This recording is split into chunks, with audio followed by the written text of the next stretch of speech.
आगे बढ़ते हुए आपको बताएं कि बिलावल भुट्टो का खैबर पख्तूनख्वा के सदर अली शाह बाचा से टेलीफोनिक राबता हुआ है। बिलावल भुट्टो ने सूबा बचाओ तहरीक रैली पर तशद्दुद से मुतालिक दरियाफ्त किया है। पुरअमन एहतजाज से घबराकर हुकूमत ने शैलिंग की। बिलावल भुट्टो जरदारी की जानिब से कहा गया कि केपी हुकूमत को अवाम से बराह रास्त टकराव की हिकमत अमली महंगी पड़ेगी।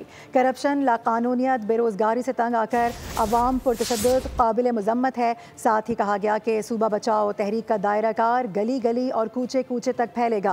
पीटीआई की गुंडा सरकार हमें नहीं रोक सकेगी। चेयरमैन पीपल्स पार्टी बिलावल भुट्टो जरदारी की जानिब से राब्ता किया गया है। खैबर पख्तूनख्वा के सदर अली शाह बाचा से ये टेलीफोनिक राब्ता था जिसमें अहम गुफ्तगू की गई है।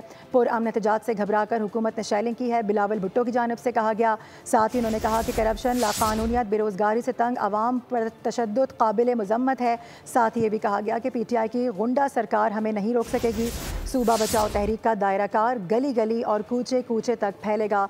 बिलावल भुट्टो ने यह भी वाज़े कर दिया। सब्सक्राइब करें और बेल दबाएं ताकि कोई खबर रह न जाए।